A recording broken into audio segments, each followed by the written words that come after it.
ये संसार क्या है पार्थ? मानव, दानव, पशु, पक्षी, जंतु, कीटक, मत्स्य, वृक्ष, ये सब कैसे बनते हैं? किन पदार्थों से इनका जन्म होता है? कैसे चलते हैं, कैसे जीते हैं? मृत्यु कैसे होती है इनकी? और मृत्यु के पश्चात क्या होता है?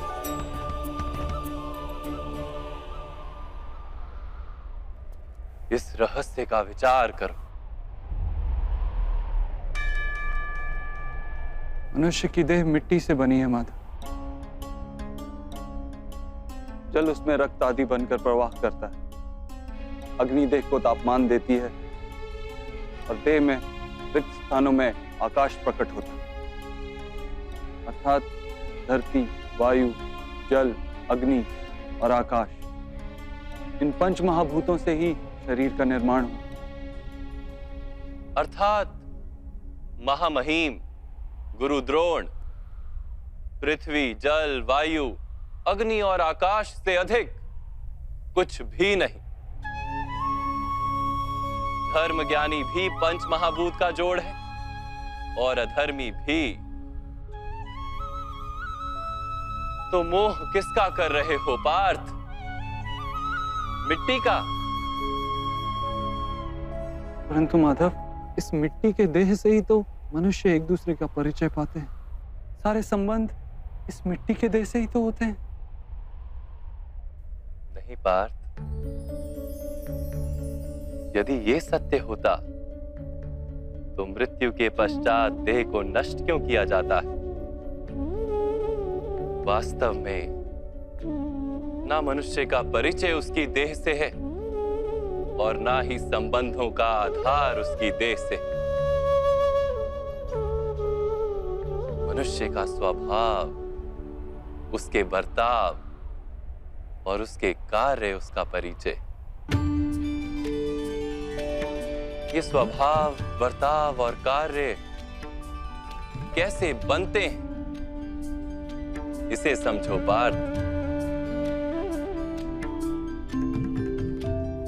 मनुष्य जीवन केवल 20 दृश्य और अदृश्य पदार्थों का मेल है पार्थ, किंतु फिर भी प्रत्येक मनुष्य के स्वभाव तथा कार्य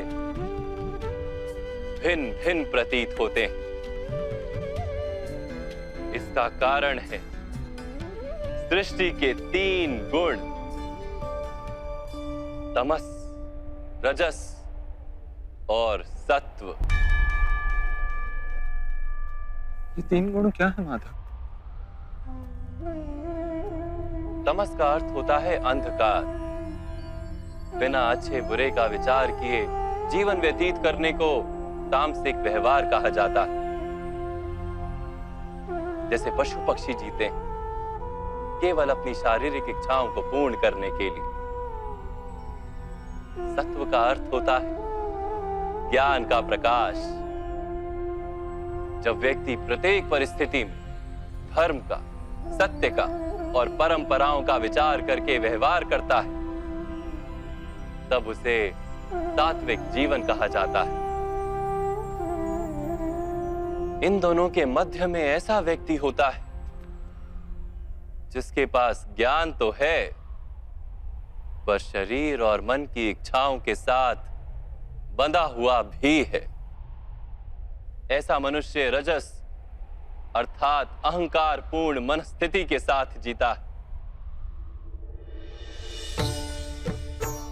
तमस, रजस तथा सत्व गुणों के अधिक या कम मात्रा के मेल से ही मनुष्य का स्वभाव बनता है।